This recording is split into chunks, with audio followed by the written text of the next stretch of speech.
Hi friends, welcome to our channel. நம்ம இன்னைக்கு டேஸ்டான, ஹெல்தியான, சத்தான ராகி தோசை எப்படி ரெடி பண்ணுறதுன்னு பார்க்கலாம் வாங்க. அதுக்கு ஃபஸ்ட்டு ஸ்டெப்பாக ஒரு கிண்ணம் எடுத்துக்கோங்க.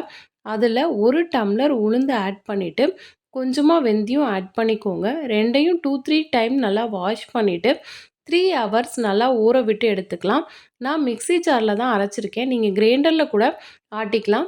மிக்ஸி ஜாரில் அரைக்கும்போது கொஞ்சமாக தண்ணி ஊற்றி அரைச்சிட்டு நல்லா நைஸாக அரைச்சி எடுத்து வச்சுக்கோங்க. அதை ஒரு கிண்ணத்தில் ட்ரான்ஸ்ஃபர் பண்ணிவிட்டு 1 டம்ளர் உளுந்துக்கு நான் 2.25 டம்ளர் ராகி மாவு ஆட் பண்ணியிருக்கேன்.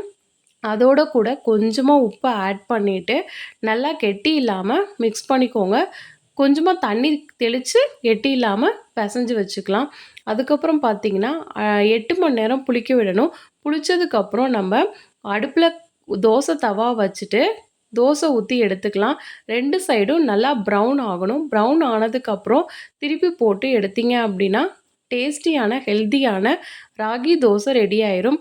இப்போ பார்த்தீங்கன்னா எங்கேயுமே எல்லாருமே இப்போது மில்லட்ஸ் தான் அதிகமாக சேர்த்துக்கிறாங்க. ஸோ இது மாதிரி நம்ம ராகி தோசை, ராகி இட்லி, ராகி புட்டு, ராகி சப்பாத்தி இது மாதிரிலாம் செஞ்சு சாப்பிட்டோம் அப்படின்னா உடம்புக்கு நல்லா ஹெல்த்தியாக இருக்கும். நீங்களும் ட்ரை பண்ணி பாருங்கள் ஃப்ரெண்ட்ஸ். இந்த வீடியோ உங்களுக்கு பிடிச்சிருந்தது அப்படின்னா லைக் பண்ணி, ஷேர் பண்ணி, கமெண்ட் பண்ணுங்கள். வேறொரு வீடியோவில் பார்க்கலாம். பாய்.